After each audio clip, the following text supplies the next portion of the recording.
Ikaw si Ma'am Halima. Ay, may nanalo ka sa kuan sa raffle. Oo, nanalo ka washing machine ba? So, kinuha ko ng video para matanggap mo yun. Buksan ko ha. Ito, buksan ko ha. Ika, 1, 2, 3. Ayan! Surprise!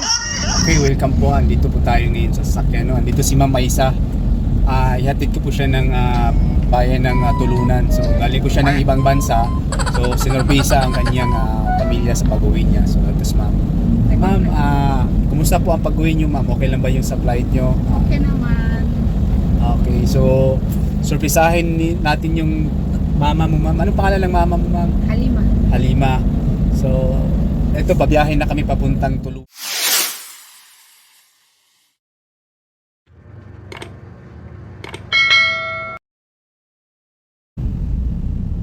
Tatlong oras ang biyahe natin papuntang Buluan.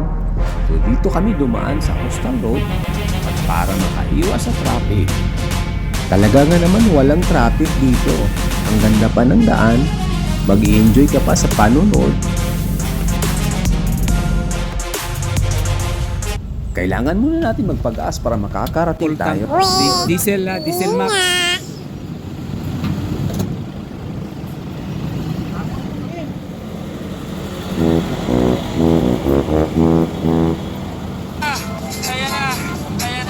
So pila, 1 to?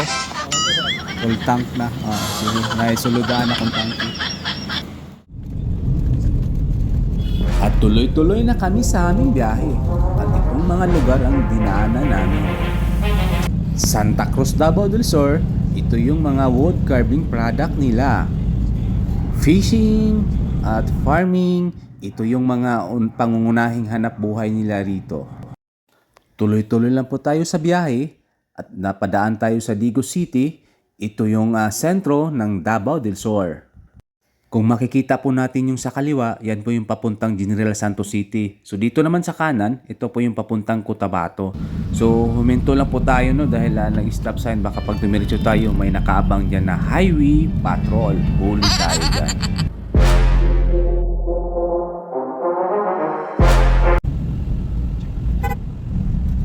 One hour inihap na po ang tinakbo natin. So nasa Bansalan, Davao del Sur na po tayo. Papasok na tayo ng Makilan North Cotabato, dadaan tayo sa footbath quarantine. Muna dito no, para walang virus papasok sa kilala. Naghahanap muna kami ng prutas na saan pwede makabili. Malamang dito sa Makilala. Eto nga marami fruit stand. Tabi tayo. Mag-stop muna tayo dito sandali, no? 2 hours later. Ang dami nga kung prutas ang pag-uusapan. May pinya ka na, may watermelon ka pa. Bilang kilo ka na? 35. Okay.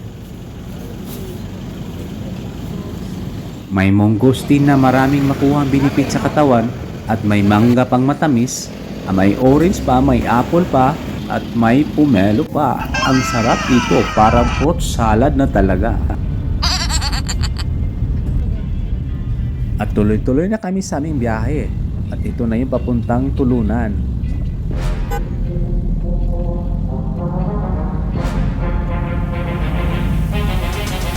Medyo malapit na kami sa bahay nila, Ma'am. So, ito si Ma'am, kasabot number 1. So, tinatawagan yun yung kasabot number 2. Para surprise yung mama niya.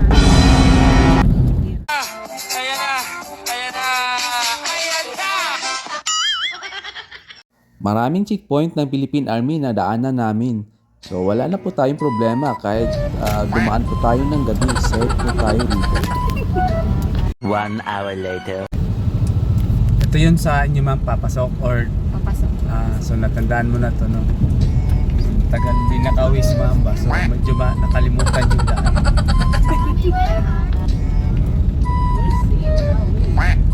Where are we? We don't know we. We don't know we. Mahirap yung hindi ka magpasundo eh. So ito sa kanila. Bahay ng ating guest ngayon. So Magtatanong ako. Ito bahay ni Ma'am Halima? Ha? Ay, ikaw si Ma'am Halima. Ay, may nanalo ka sa kuan sa raffle. Oh, nanalo ka washing machine ba? So, kinuha ko ng video para matanggap mo yun. So, ito, tingnan mo yung kuan, panalo. Samahan mo siya, ate, para matingnan niya yung panalo niya. Sumali ka pala, nanay, sa sa raffle? There. Sige, ito buksan ko Ito, buksan ko Ika, 1, 2, 3. Ayan! Surprise! Naiyak si nanay, no? Luha ng kaligayahan. Ayan,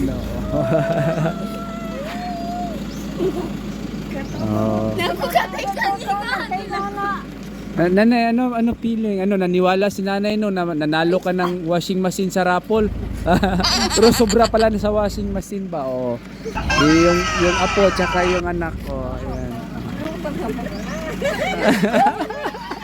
Yakap nanay, yakap po. Ayan, wow, choice of God. Ganito sila ka-respectful dito, no? Si nanay, ayan, pumasok siya sa van pero iniwan niya yung chinilas niya. Kaway-kaway nanay, hello! Hello ni anak ko. Wow, galing.